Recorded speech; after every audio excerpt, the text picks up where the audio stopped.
What is going on, ladies and gentlemen? AJ Good here at the House of Masks, and in today's video we have something a little different for the channel. Something that we haven't done in quite a long time, and that is a featured video. Today's video comes to us courtesy of my buddy Jaden, aka Kane History and More over on Instagram. He also has a couple other Instagram pages. He's got his personal account, which is the Mask Playground, and fun fact, he runs a House of Masks history page as well. So Jaden told me that he was trying to get his YouTube channel up and off the ground and wanted to know if I wanted to feature this and shout him out, and I said yes, of course, not only to help the guy out, but because I feel like this video is a pretty important video and something that is long overdue. Now, there have been other definitive Kane mask videos done in the past, but I don't think that they are going to be nearly as accurate as Jaden's list. The amount of research that Jaden puts into this hobby and the things that he is interested in definitely shows, and that shows with his products, with his posts,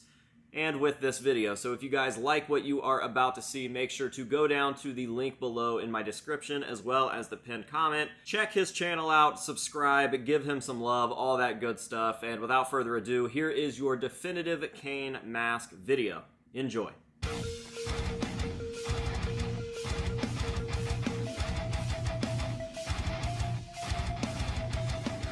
It's been a long time coming, but I'm finally doing the Kane mask history video. It's been like 2 years, I know. I'm sorry, it's been 2 years. I'm really sorry I kept y'all waiting this long. Alright, let's go. Alright, so this is the debut Kane mask, number 1. This is the one that we all thought was like the rest of like the next 6 or 7 of them.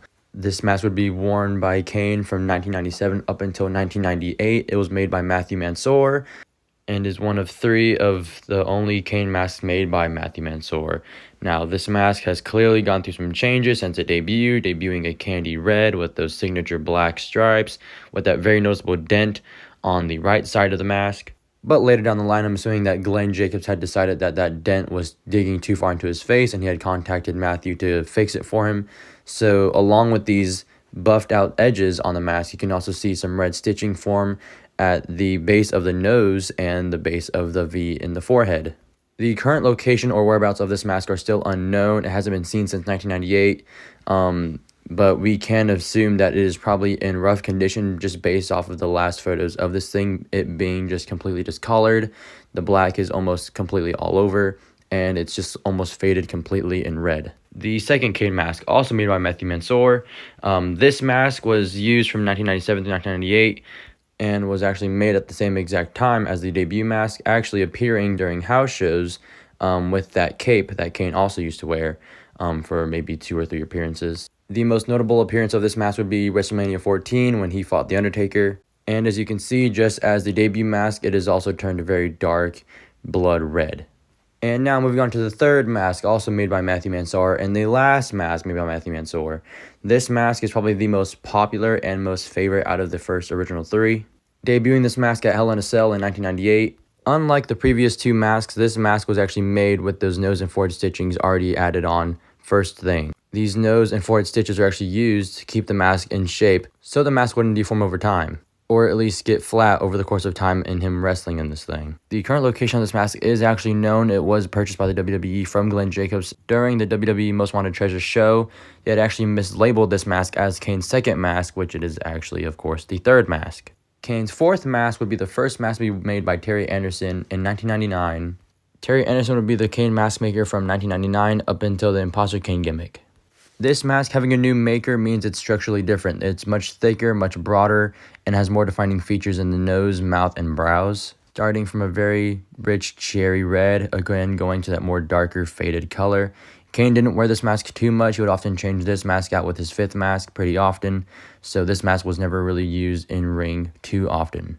And now Kane's 5th mask, my personal favorite out of the 5 black on red masks. This mask took influences from the previous mask and would also implement new details that would be carried on to new masks, such as the very V-shaped brows and eye shape.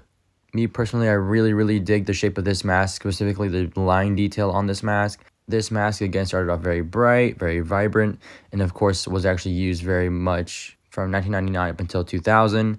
This mask would see a lot of ring use, so it had become darkened over time, more so than the previous mask. Little known fact is during WrestleMania 16, Kane actually wore this mask with his inverted attire That specific look was never really used ever again, which is a shame because I think a non-inverted mask with the inverted attire looks really good.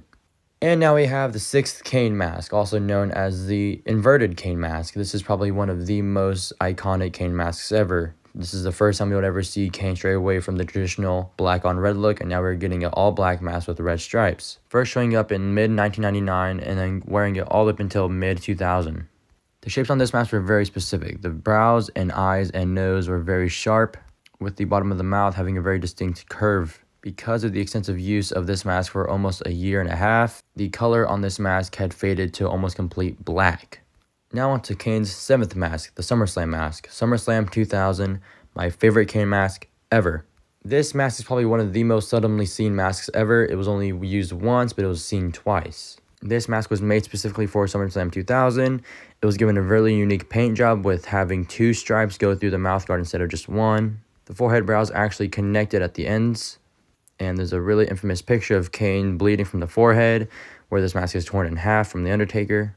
A lot of people don't know what that photo is, but if they look at the match, you can see that Kane clearly has the whole mask up until like halfway through the match, where it is just ripped from the center of the forehead, and eventually it is taken off of Kane's face completely, where Kane just walks away in shame. The following week, I believe, is when Undertaker put this mask on his bike for the entrance, where he interrupted a match with Kane and Rock. The current whereabouts of this mask are unknown. There is a photo of this mask by itself laying on a bed or a towel, but I don't know when that photo was taken. It could have been taken right after that match. I'm not sure. But if you notice, there's actually a photo of the 4th mask I used earlier for a graph, where it was actually taken on this exact same towel. So I think that Glenn actually owns this mask, because Glenn actually has the 4th mask still to this day. But if you notice, there's a picture of the 4th mask that I used earlier for the graph, where it was actually taken on this exact same white towel and or bed. So that leads me to believe that Glenn has access to both of these masks in his house, because Glenn does still have his actual 4th mask. And here we have, moving on from SummerSlam, the Survivor Series Kane mask, the 8th Kane mask. This mask is pretty famous now. This mask was only seen at 2 WWE live events and a supposed house show. This mask traded hands from a few collectors and was even in the hands of AJ Good at the House of Masks. This will be the first Kane mask to part away from the traditional diagonal stripe design and now move on to a vertical stripe flame design. The brows of this mask are probably the most identifying feature because of this weird octagon-like shape. And now we have the very, very popular K2K mask, Kane's 9th mask. If I am correct and my memory serves me well, Kane debuted this mask in November of 2000 and wore it up until very, very late 2001. This mask had a very similar look to the previous mask, except having a less octagon shape and now having a double brow that stretched across almost the whole forehead. The nose of this mask was very, very sharp. That gives it another identifying feature. And the red, just like on the rest of these masks, has faded very, very much, almost looking completely black at the very late use of this mask. Here we have the 10th mask, the hardcore mask. I'm sure most people didn't even know that Kane even had 10 masks. This mask was pretty much exclusive to 2001. It was most notable for being the mask that he had during his Intercontinental title run and his Hardcore title run. This mask would be the second mask and kind of the starter of the sort of small trend that these masks had from now on. At least the full face versions remaining, which would be a solid thick black stripe going from the nose and kind of stripping off the corner of that mouthguard. This mask debuted, I believe, when he won the Hardcore title and is now actually owned by Bruce Pritchard. And I believe that this mask was sort of a thank you gift to Bruce Pritchard. And here we have the 11th mask, Kane's Chef Boyardee mask. This mask has gotten a little bit more popularity over the past few years. This mask, I believe, was used exclusively during 2001. He might have pushed it to very, very early 2002. But those few last pictures make the mask look very, very dark. And I don't remember the mask looking that dark during his use in the ring in 2001. So he might have used this for some signings during 2002. Because this mask does, again, look very, very dark. It reminds me of a very cherry-looking lollipop. But as I stated earlier, this mask was most notably worn for a Chef Boyardee commercial back in 2001, where Kane would jokingly put the fork up to his mouth, being unable to eat it because, of course, the mouth guard. Here we have Kane's 12th mask, the Big Brother mask, as it's called. This would be the last full-face Kane mask we ever saw. It would have very distinctive features such as that broad nose, which some people actually call it the bull mask for this specific reason. This mask was basically an inverted version of the previous Chef Boyardee mask, but with a few different shapes in the nose and eyes. This mask was used from late 2001 to early 2002 before he had switched to his first half mask. Speaking of, now we go on to the 13th Kane mask. Kane's first half mask. Very controversial. You either love or hate this mask. I personally have no hate or love for this mask. It's very in the middle for me. This would be the very first time I ever saw any piece of Kane's face, except for like his eyes.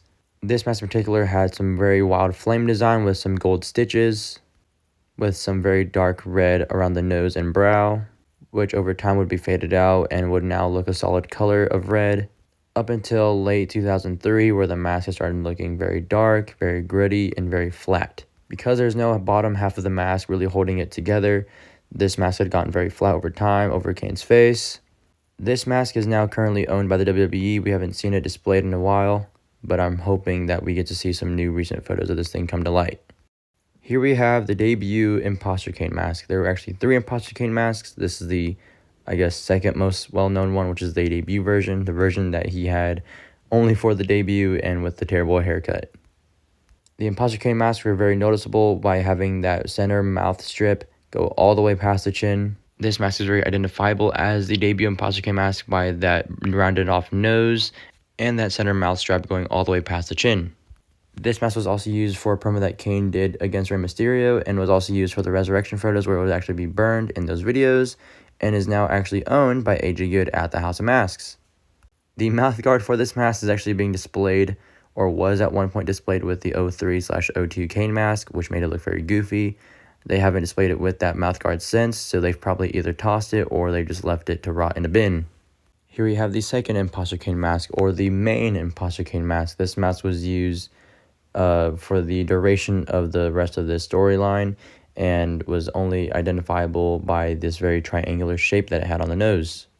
This mask is also owned by a private collector, of which I don't remember the name currently. If I can find it, I'll pop it up on screen right now.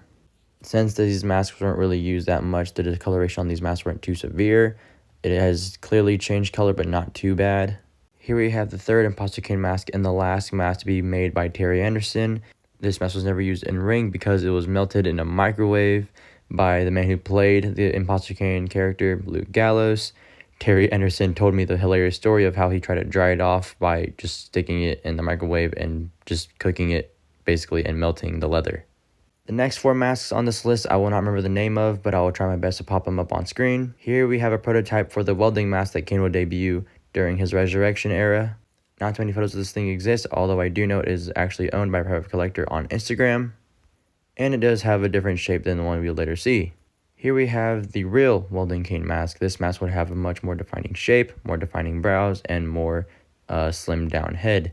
I really like this mask during the early days of its use. I really dig this mask more than the mask that it covered up underneath, up until it started deforming and losing its shape.